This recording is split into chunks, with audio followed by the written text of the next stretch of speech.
With the introduction of Prismatic, I was able to take one of the most powerful and easily the most popular build on my channel and make it 10 times better. It has all of the same staples as before, with 20-second supers, infinite one-hit kills, and unlimited invisibility, but now brings a few additional weapons to the arsenal, like even stronger super abilities, better AoE ad clear, and over double the melee damage. And today, I'm showing you exactly how to put it all together and play it to perfection. With this build equipped, you'll have your friends, clannies, and all of LFG begging to have you on their squad for the next raid night. So sit back, relax, hit that subscribe button if you are part of the 2/3 of build lovers not yet subbed, and let's get to it. By far the most important part of this build is our melee ability selection, Combination Blow. Upon landing a final blow with this melee ability, it is consumed in exchange for one stack of a buff also named Combination Blow, lasting up to 20 seconds and stacking up to 3 times. This buff grants bonus melee damage for each stack, granting a 60% damage increase at 1 stack, 156% at 2, and a ridiculous 309% at 3, making it the highest damage melee ability in the entire game. Additionally, Combination Blow immediately grants a chunk of health and starts health regeneration when getting a kill, which allows us to invest into additional damage and damage resistance over further healing for the rest of the build. Now, for most builds, the strength of a powerful melee ability is capped to a certain degree by its intrinsic cooldown. However, Combination Blow is able to circumvent this handicap due to the fact that when you land a final blow with the Combination Blow melee ability, your class ability is fully refunded. And considering that our class ability choice of Gambler's Dodge fully refunds our melee ability when used near enemies, with these two simple abilities, we are able to activate the iconic Arc Hunter gameplay loop. Kill something with Combination Blow, dodge to get your melee back,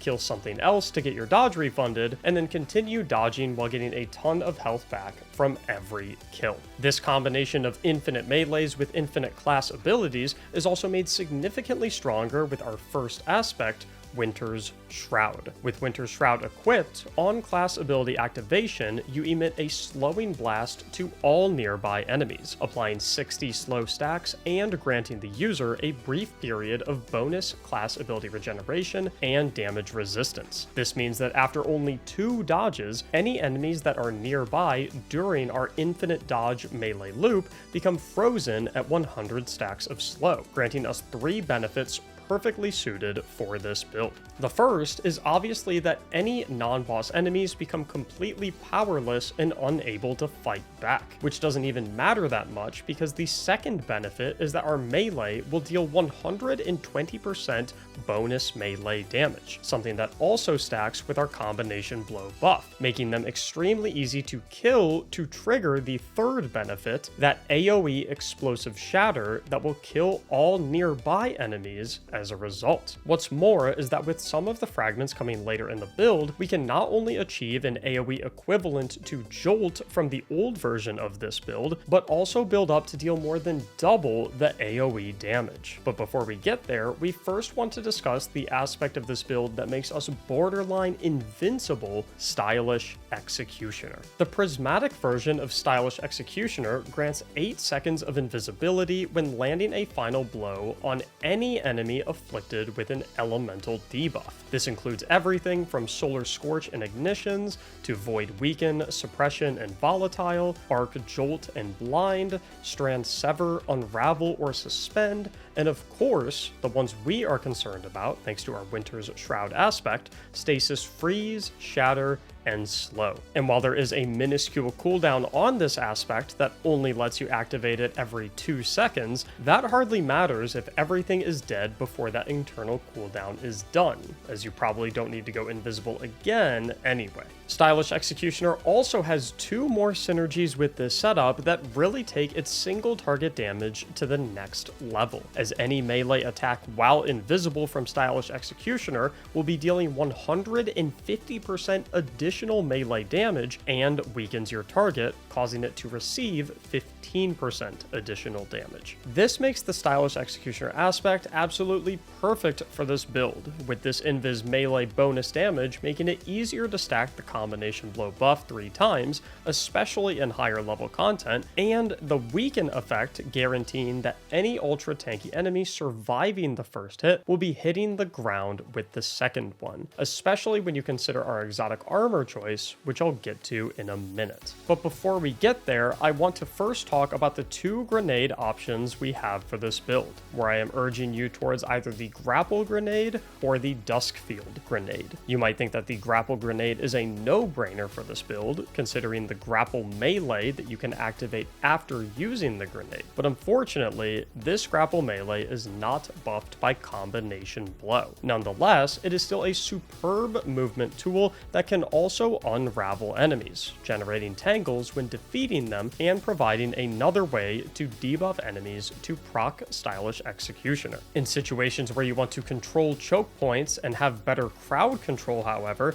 the Duskfield grenade can be absolutely fantastic for cascading the battlefield with a bunch of slowing and freezing domes. I personally prefer the grapple grenade for more offensive and aggressive play, but it is ultimately up to you based on your playstyle. Looking at the exotic armor selection for this build, Assassin's Cowl, the former exotic for this style of build, is actually obsolete on this updated edition of Combination Blow Hunter, due to the fact that we get the healing portion of Assassin's Cowl from Combination Blow and the invisibility portion from Stylish Executioner. As a result, our top exotic armor choice before the exotic class item availabilities is going to be the Liar's Handshake exotic gloves, which grants us 200% bonus melee damage and a chunk of healing on every other melee hit. Now, before we get to the super ability for this build, let's first talk about the pseudo super wielded by the entire Prismatic subclass, Transcendence, a form you can enter on command once you've filled both of your light and darkness damage meters, which grants you a period of increased weapon damage, ability regeneration,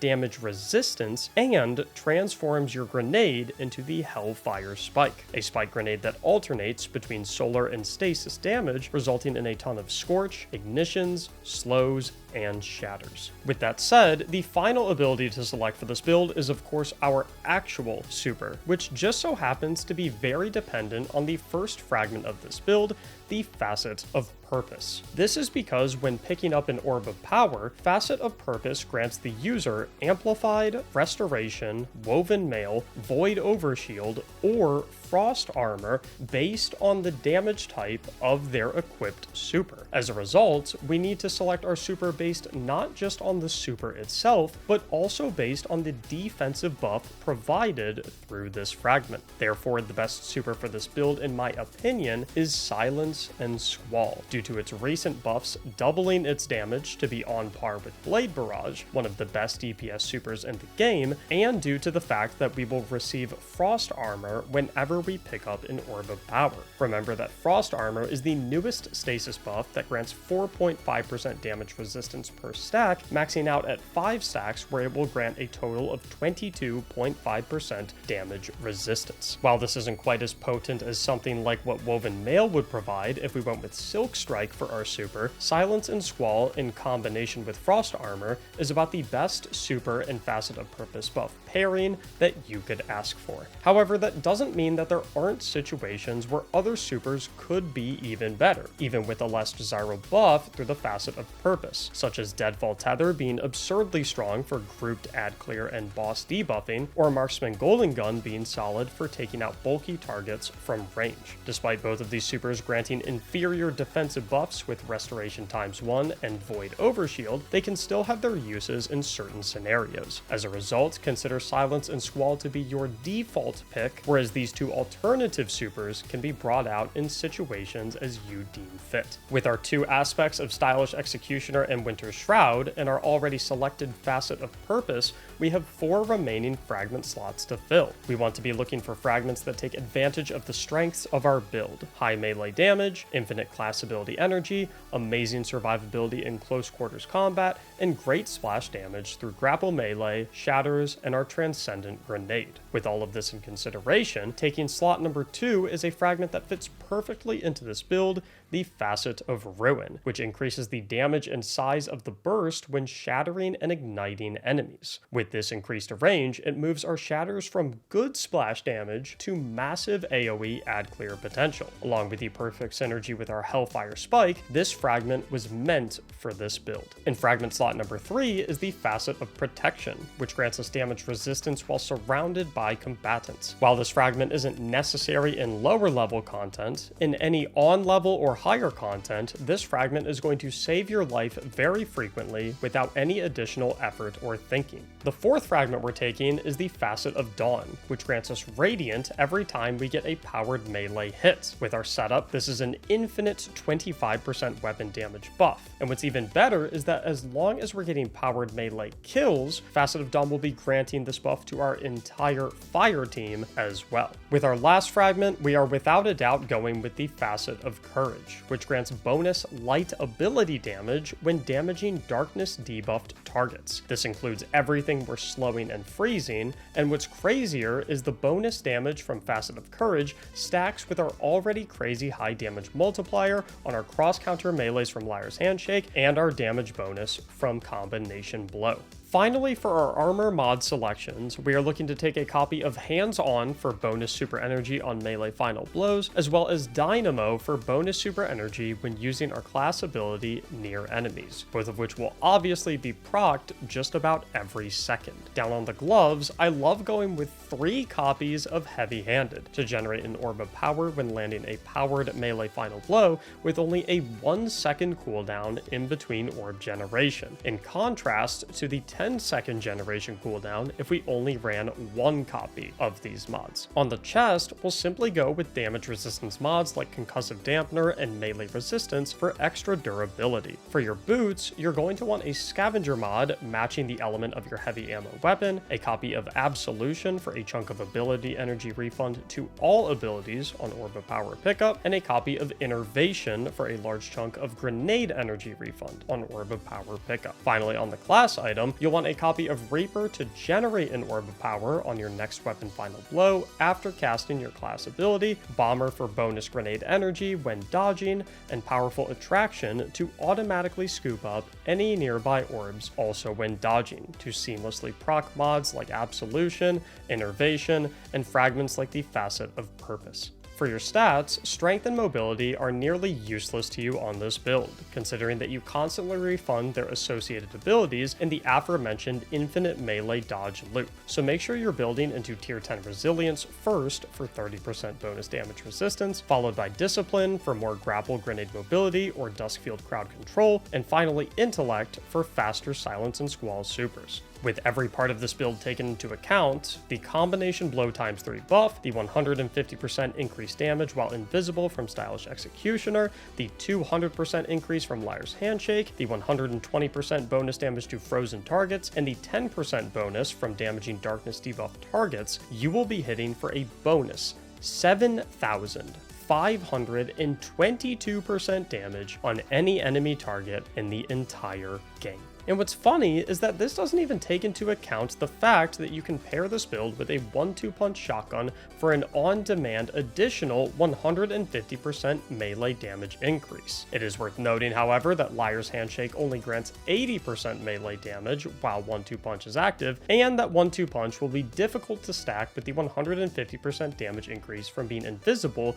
with Stylish Executioner, making this weapon choice a little more optional with this build compared to its more mandatory status in previous iterations. The craziest thing about all of this, though, is that as additional prismatic fragments and exotic class items become available, this build will be taken to even higher peaks. At the current moment, I'm eyeballing a combo of Spirit of Caliban for ignitions on powered melee kills, and either Spirit of the Syntheseps or Liars for increased melee damage, but I want to test everything out before I can definitively say what is best. As far as fragments go, I'm looking towards the facet of Sacrifice for increased Dark Transcendence energy on ability final blows while in possession of a light buff, in our case Amplified, as well as the facet of Generosity to generate orbs of power for allies when defeating targets while transcendent. As we get deeper into the expansion and unlock the entirety of the Prismatic arsenal, I'll be sure to make updates and modifications in future build videos to bring this build to its most